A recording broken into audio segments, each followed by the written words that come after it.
Hello बच्चों, कैसे हैं आप लोग। हमें उम्मीद है आप लोग स्वस्थ होंगे, सुरक्षित होंगे और डेफिनेटली मस्त होंगे। जी हाँ बच्चों, स्वागत है सबका आईसीसी भारती क्लासेस में। मैं हूं आपका भारती सर। एक बार मैं फिर से आप सबके बीच उपस्थित हो गया हूं। जी हाँ, स्वागत है आप सभी का बायोलॉजी की इस माया जाल में। जी हाँ, आज हम लोग बात करेंगे एक नए टॉपिक और एक नए अध्याय की ओर। जी हाँ बच्चों, स्टेप बाय स्टेप आज हम लोग जानेंगे डाइजेस्टिव सिस्टम के पार्ट। जी हाँ, स्टोमच अर्थात आमाशय। जी हाँ बच्चों, आज हम लोग जो पार्ट पढ़ेंगे उसमें हम लोग पढ़ेंगे आमाशय। जी हाँ, स्टोमच के बारे में पढ़ेंगे और जानेंगे विस्तार पूर्वक कि आमाशय में किसका पाचन होता है और भोजन किस रूप में परिवर्तित होता है, उसके शेप के आकार के बारे में हम लोग जानेंगे विस्तार पूर्वक। तो बने रहे हमारे साथ। तो चलते हैं, हम लोग शुरू करते हैं बायोलॉजी की इस महामाया जाल। जी हाँ बच्चों, आप लोग जो ये शेप देख रहे हैं ये बस कुछ नहीं, ये डाइजेस्टिव सिस्टम की माया है। जी हाँ बच्चों, ये हमारे एब्डोमेन कैविटी में, जी हाँ बच्चों, ये हमारे एब्डोमेन कैविटी में लेफ्ट साइड, जी हाँ, ये हमारे एब्डोमेन कैविटी में डायफ्राम के नीचे की संरचना है। जी हाँ बच्चों, ये हमारे डायफ्राम के नीचे की संरचना है जो कि जे शेप की आकार की होती है।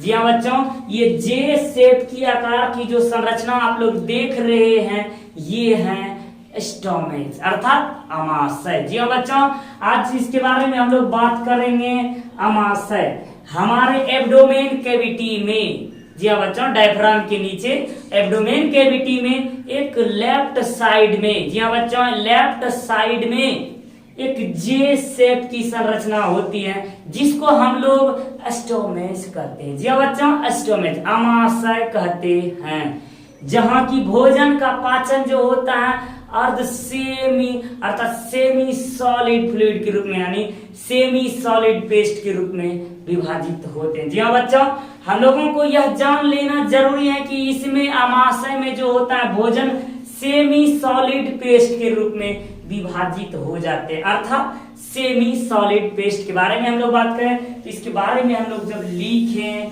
इसके बारे में तो ये जे शेप, जी हाँ बच्चों, जे शेप ये जो होती है जे शेप की संरचना होती है एंड परजेंट ऑन द, जी हाँ बच्चों, present on the left side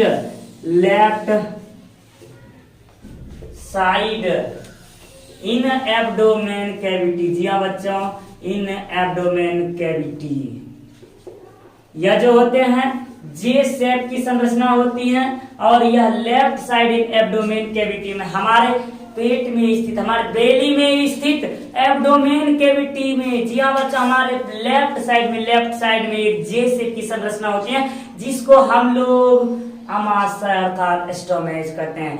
यहाँ जो होते हैं भोजन, जी हाँ बच्चों, यहाँ जो हम लोग भोजन करते हैं ओसोफेगस के बाद जो हमारा भोजन फूड पाइप के द्वारा जो आते हैं, यह भोजन हमारा कुल 4 से 5 घंटे तक स्टोर रहते हैं। जी हाँ बच्चों, इट हैज स्टोरेज, या इट हैज स्टोरेड फूड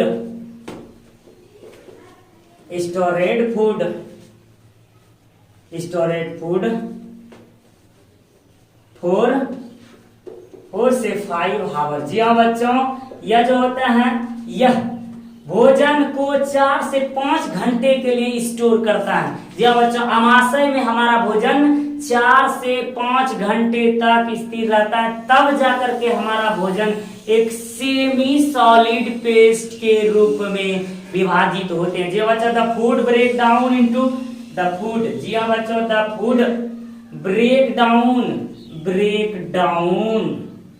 जी हाँ बच्चों, the food break down into similar, जी हाँ, इनटू स्मॉलर, जी हाँ, into small, the food break down in smaller pieces, जी हाँ, pieces in semi paste, in semi solid paste, जी हाँ बच्चों, इन सेमी सॉलिड पेस्ट। हम लोगों को यह जान लेना जरूरी है कि यह जो होते हैं यहाँ जो भोजन होता है ब्रेक डाउन होते हैं। जी हाँ बच्चों, भोजन टूट फूट करके यह एक स्मॉलर पीस में अर्थात छोटे छोटे टुकड़ों में विभाजित हो जाते हैं, जो कि सेमी सॉलिड पेस्ट करने का मतलब होता है एक अर्ध तरल लेई के रूप में बन जाते हैं। अर्ध तरल लेई के रूप में भोजन का पूर्णतः पाचन अमाशय में नहीं हो पाते हैं बच्चों, यहाँ केवल और केवल सेमी सॉलिड पेस्ट के रूप में विभाजित हो जाते हैं। तो बच्चों यहाँ हम लोग जाने इसके अंदर जो होता है, जी हाँ, पाचक रस इसके अंदर जो होते हैं, इसकी दीवारें जो होते हैं, it the stomach wall contains tubular glands 3 parts. जी हाँ, द स्टोमेच अमाशय जो होते हैं, द स्टोमेच कंटेन, जी हाँ, the stomach contain 3 tubular glands, 3 tubular gland, जी हाँ, 3 tubular glands. The stomach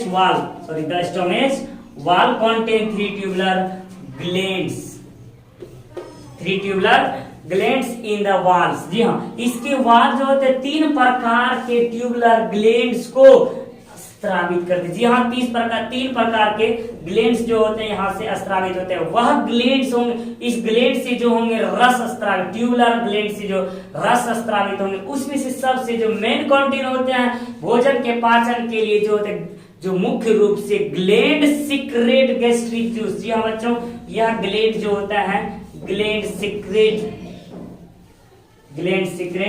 gastric juice,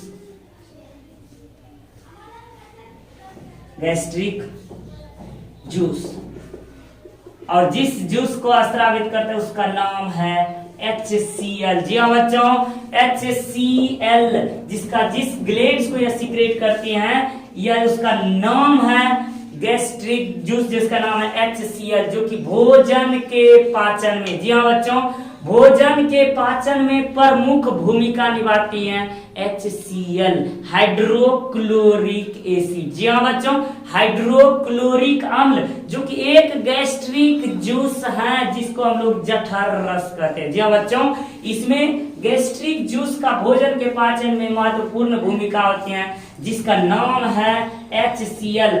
HCl के साथ साथ यह जो होते हैं, यह गैस्ट्रिक ग्लैंड जो होते हैं, गैस्ट्रिक ग्लैंड 3 प्रकार के जूस को स्रावित करते हैं, जिसका नाम है, उसके बारे में हम लोग लिखते हैं कैसे, HCl। जी हाँ बच्चों, HCl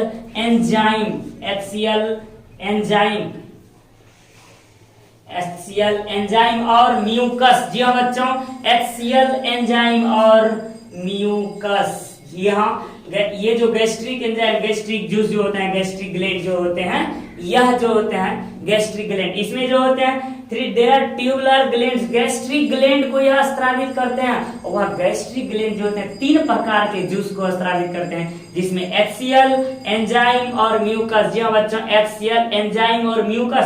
अब हम लोग इसके बारे में हम लोग पढ़ेंगे कि किस प्रकार से ये भोजन को स्रावित करते हैं। तो बच्चों आप लोग इसका स्क्रीनशॉट लेते हैं, हम लोग चलेंगे आगे इसके वर्णन की ओर। जी हाँ बच्चों, अब हम लोग HCl जो एंजाइम, जी हाँ, HCl जो गैस्ट्रिक जूस हुआ, हम लोगों ने जाना कि गैस्ट्रिक जूस अर्थात गैस्ट्रिक ग्लैंड जो होते हैं 3 प्रकार के सब्सटेंस को सीक्रेट करता है, HCl और आपका म्यूकस और एंजाइम। जी हाँ बच्चों, 3 प्रकार के सब्सटेंस को स्रावित करते हैं। तो अब हम लोग HCl के बारे में जब बात कर लें तो HCl, जी हाँ, HCl जो होता है, HCl एक नेचर में एसिडिटिक होते हैं, HCl gastric juice, HCl gastric juice. जी हाँ, HCl गैस्ट्रिक जूस, जी हाँ, HCl gastric juice in acidic in nature. जी हाँ, juice is acidic in nature, अर्थात प्रकृति में HCl को एसिडिटी के रूप में माना जाता है। जी हाँ, HCl को एसिडिटी का रूप माना जाता है। जी हाँ बच्चों, HCl को एसिडिटी का रूप। अब हम लोग जब एंजाइम सब्सटेंस के बारे में जब बच्चों बात कर लें, एंजाइम सब्सटेंस, जी हाँ, स्टोमेच में जो एंजाइम होते हैं पेप्सिन एंजाइम होते हैं। जी हाँ बच्चों, याद रखिएगा, अमाशय में कौन सा एंजाइम होते हैं? पेप्सिन। जी हाँ बच्चों, पेप्सिन एंजाइम स्त्रावित होते हैं अमाशय में, पेप्सिन एंजाइम। जी हाँ बच्चों, पेप्सिन एंजाइम जो होते हैं, द पेप्सिन एंजाइम लिख सकते हैं हम लोग, enzyme pepsin, enzyme pepsin, enzyme pepsin begin to begin to digestion।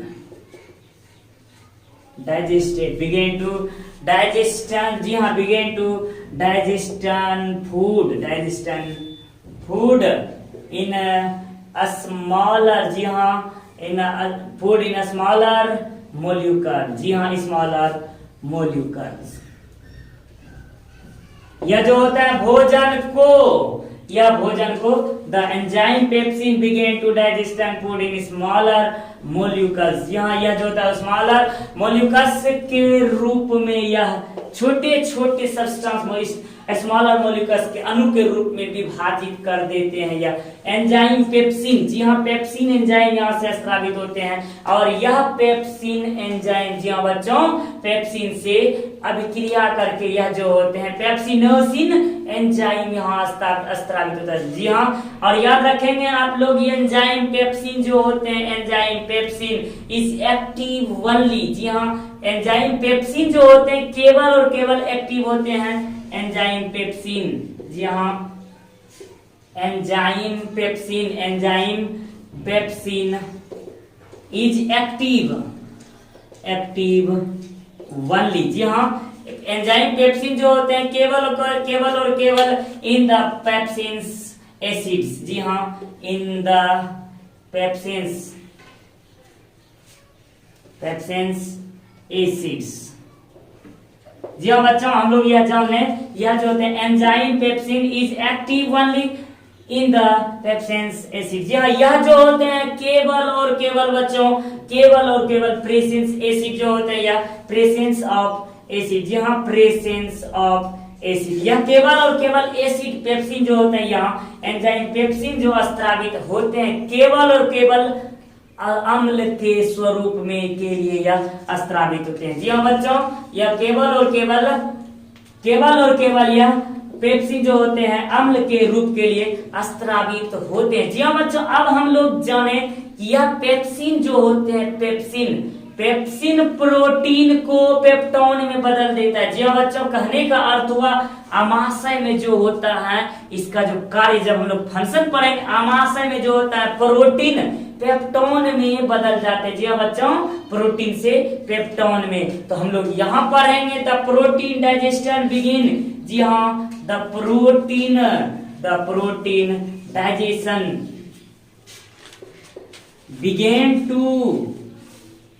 Begin to stomach. जी हाँ बच्चों, प्रोटीन का पाचन जो होते हैं स्टोमेज से ही शुरू हो जाता है, आमाशय से ही प्रोटीन का पाचन जो होता है बच्चों, आमाशय से शुरू हो जाती है। प्रोटीन का पाचन आमाशय से ही शुरू हो जाती है। तो बच्चों हम लोग जब आगे चले एंजाइम। जी हाँ बच्चों, एंजाइम्स के बारे में हम लोगों ने पढ़ा। अब हम लोग म्यूकस के बारे में जब हम लोग बात कर लेते हैं, म्यूकस के बारे में हम लोग बात करते हैं।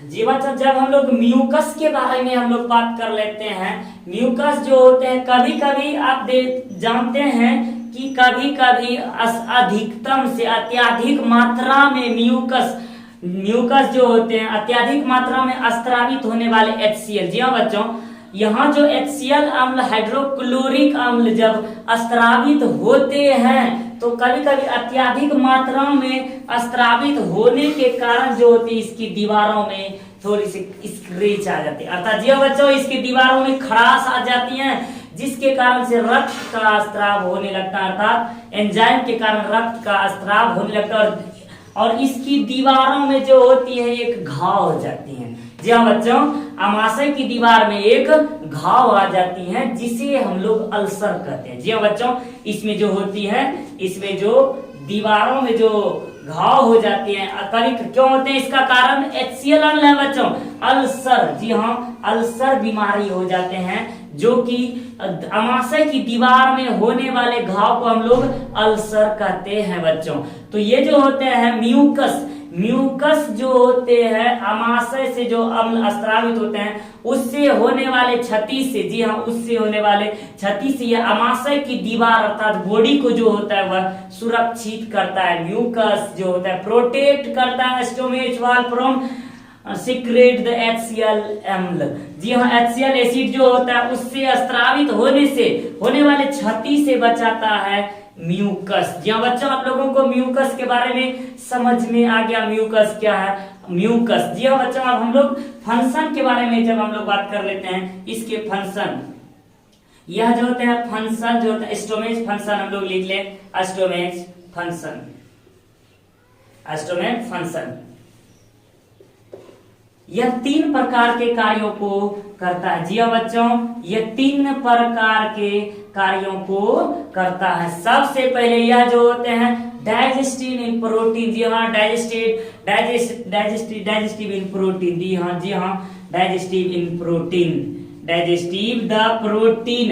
यह जो होता है प्रोटीन का पाचन करता है। जी हाँ बच्चों, यह जो होता है प्रोटीन का पाचन करता है एंड और यह जो साथ ही साथ यहाँ प्रोटीन का पूर्णतः पाचन हो जाता है। जी हाँ बच्चों, यहाँ प्रोटीन का पूर्णतः पाचन हो जाता है। साथ ही साथ जो होता है भोजन के साथ, जी हाँ, भोजन जब हम लोग करते हैं तो बच्चों यहाँ ध्यान देने वाली बात है यहाँ की, भोजन जब हम लोग करते हैं कठोर कार्बनिक पदार्थ करते हैं, वहां हमारे मुख गुहा में वह सरल कार्बनिक मल्टोज के रूप में विभाजित हो जाता है। वह अनेक नलिकाओं से आते हैं, भोजन के साथ आने वाले जो बैक्टीरिया मिल जाते हैं, जी हाँ, हानिकारक बैक्टीरिया जो मिल जाते हैं, उन बैक्टीरिया को समाप्त यहाँ जो होता है यहाँ फंक्शन या स्टोमेच में उन बैक्टीरिया की समाप्ति हो जाती है, ताकि भोजन पूर्णतः रूप से पचने के लिए सक्रिय हो जाए। तो जी हाँ बच्चों, यह होते हैं किल द बैक्टीरिया। जी हाँ, kill the bacteria in the present food. सीधा हम लोग लिखें किल द बैक्टीरिया। जी हाँ बच्चों, यह बैक्टीरिया को खत्म कर देता है ताकि भोजन निष्क्रिय हो जाए। जी हाँ, सक्रिय भोजन से वह निष्क्रिय कर देता है यहाँ और बैक्टीरिया को समाप्त कर देती है। इस जगह से भोजन टूट जाते हैं। जी हाँ बच्चों, और इसके बाद सबसे प्रमुख बात यह देने वाली है कि यह साथ ही साथ प्रोटीन का ही केवल पाचन नहीं, यह जो होते हैं हल्की सी मात्रा में यह वसा का भी पाचन करता है। जी हाँ, यह वसा का भी पाचन करता है, जो कि एक प्रकार का गैस्ट्रिक लाइपेज होता है। जी हाँ, smallest amount it digested smallest amount of fat. जी हाँ, यह जो है वसा को भी छोटी सी मात्रा में विभाजित अर्थात उसको पाचन कर देते हैं। स्मॉल लिखेंगे हम लोग डाइजेस्टिव स्मॉल अमाउंट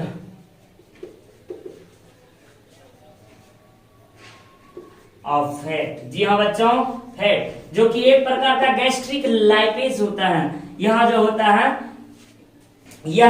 यहाँ हल्की सी मात्रा में यह फैट को भी पाचित कर देता है। जी हाँ बच्चों, फैट को। जी हाँ, हम लोगों ने अभी तक में स्टोमेच के इन कार्यों के बारे में हम लोगों ने पढ़ा। जी हाँ बच्चों, अब हम लोग पढ़ लेते हैं वह जो भोजन होते हैं यहाँ जाकर के यह स्पेंसर का निर्माण करते हैं। जी हाँ, स्पेंसर जब सबसे पहले ओसोफेगस से जब भोजन प्रवेश करता है, ओसोफेगस से जब हमारे ये अमाशय की दीवार में भोजन प्रवेश करता है, तो उसको हम लोग क्या कहते हैं, तो वह जो होता है गैस्ट्रो ओसोफेगल कहलाते हैं। जी हाँ बच्चों, जब भोजन ओसोफेगस से हमारे अमाशय में प्रवेश करता है उसे हम लोग गैस्ट्रो ओसोफेगल कहते हैं, और या तो उसको हम लोग कार्डियक स्पिंचर कहते हैं। जी हाँ बच्चों, कार्डियक स्पिंचर कहते हैं, ये कार्डियक स्पिंचर।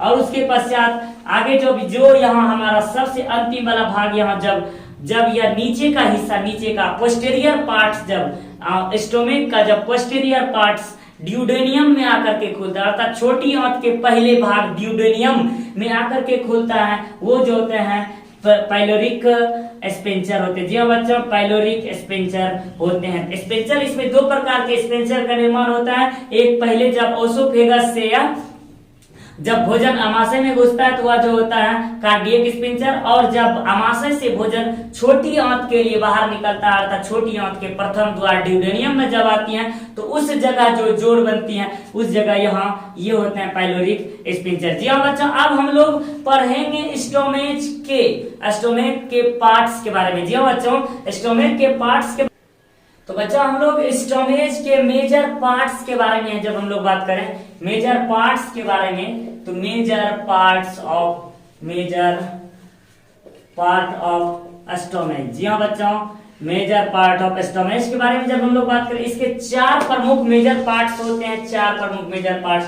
इसका पहला भाग होते हैं आपका कार्डियक। जी हाँ बच्चों, कार्डियक, यह जो कार्डियक होता है यह cardiac part open the oesophagus, यह जो होते हैं ओसोफेगस में खुलते हैं। जी हाँ बच्चों, ओसोफेगस से खुलते हैं, यह ओसोफेगस से खुलते हैं। जब ग्रास नली, जी हाँ बच्चों, ओसोफेगस से जब भोजन प्रवेश करती है तो वह कार्डियक भाग खुल जाते हैं, तो कार्डियक भाग में वह प्रवेश करती है। जी हाँ बच्चों, यह ओसोफेगस में प्रवेश करते हैं। इसके दूसरे पार्ट्स जो होते हैं बच्चों, दूसरे पार्ट्स वो होते हैं फुंडिक। जी हाँ, कार्डियक फुंडिक, ये भाग जो होता है ये भाग इम्पेरेटिव भाग होते हैं। जी बच्चों, यह एक इम्पेरेटिव भाग होते हैं, यह खाली भाग होता है इम्पेरेटिव। जी हाँ, यह भाग जो होता है बिल्कुल खाली भाग होता है। उसके बाद यह तीसरा भाग जो होता है, जी हाँ, बॉडी। जी हाँ, बॉडी, ये जो होता है हमारे शरीर के आमाशय के बॉडी का जो होता है मेन पार्ट्स होता है। जी हाँ बच्चों, यह जो होता है बॉडी, यह उसका मेन पार्ट्स होता है, मेन पार्ट्स। और जब चौथा पार्ट्स होते हैं, चौथा पार्ट्स ये होता है आपका पाइलोरिक भाग। जी हाँ, पाइलोरिक पार्ट्स। जी हाँ, पाइलोरिक पार्ट्स होते हैं it open the first part of small intestine, अर्थात यह जो होते हैं posterior narrow part of stomach open the first parts of small intestine duodenum, अर्थात ग्रहनी। जी हाँ बच्चों, ग्रहनी में यह खुलते हैं। हम लोग लिखेंगे open the first part of small intestine. जी हाँ बच्चों, small intestine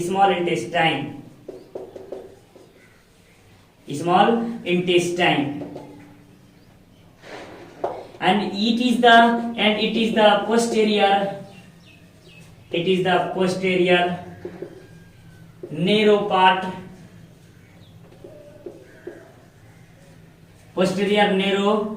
part of stomach. जी हाँ बच्चों, यह जो होता है posterior narrow part of stomach होते हैं, और यह जो होती है ड्यूडेनियम में जाकर के खुलती है। जी हाँ बच्चों, first parts of small intestine के पहले भाग ड्यूडेनियम अर्थात ग्रहनी में यह जाकर के खुलती हैं, तब जाकर के हमारा भोजन आमाशय से बच्चों भोजन कहाँ पहुंच जाते हैं, तो स्मॉल इंटेस्टाइन अर्थात छोटी आंत में प्रवेश कर जाती हैं, छोटी आंत में प्रवेश कर जाते हैं।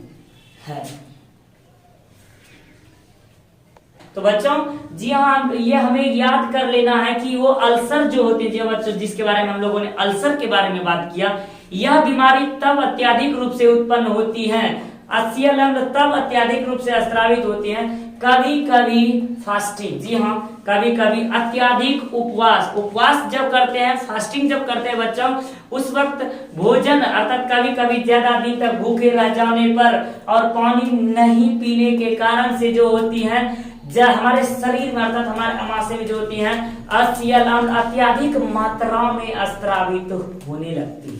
जी हाँ, अत्यधिक मात्रा में HCl अम्ल स्रावित होने लगती हैं, जिसके कारण से अम्लीयता से भरपूर होने के कारण आमाशय की दीवारों में जो होती हैं खराश उत्पन्न हो जाते हैं अर्थात घाव हो जाती हैं, जिसे हम लोग अल्सर के नाम से जानते हैं। जी हाँ बच्चों, जिसे हम लोग अल्सर के नाम से जानते हैं। तो जी हाँ बच्चों, याद रहे, अब याद रखना है कि फास्टिंग फास्टिंग के दौरान जल का सेवन अर्थात जल या शरबत का सेवन किया जा सकता है। भूखा रहा जा सकता है, लेकिन उसको जल की आवश्यकता, उसको नॉर्मल करने के लिए उसको जल की आवश्यकता होती है। तो बच्चों इस जगह से जो भोजन होता है, अमाशय में जो भोजन होता है, एक गाढ़े लाई के रूप में, जी हाँ बच्चों, यहाँ से भोजन जो होता है अमाशय में गाढ़े लेई के रूप में विभाग हो जाते हैं। जी हाँ, एक गाढ़े लेई के रूप में हो जाते हैं, जिसको हम लोग कायम कहते हैं। जी हाँ बच्चों, कायम, जी हाँ कायम, CYM, जी हाँ कायम कहते हैं हम लोग उसको, हम लोग CHYM, जिसको हम लोग कायम कहते हैं, कायम। याद रहे, अमाशय से जो भोजन लई के रूप में विभक्त हुआ, लई के रूप में परिवर्तित हुआ, उसको हम लोग कायम कहते हैं, कायम। याद रहे, आज की कक्षा के लिए बस इतना ही, स्टोमेज के लिए। हमें उम्मीद है आप लोगों को यह क्लास अच्छा लगा होगा। अगर अच्छा लगे तो आप लोगों को लाइक और शेयर जरूर कर दे, कमेंट्स में हमें जरूर बताएं, ताकि हमें आप सबके बीच आगे का पार्ट्स और एक नई एनर्जी के साथ हम लोग अच्छे तरीके से समझ सकें। तब तक के लिए जय हिंद, जय भारत।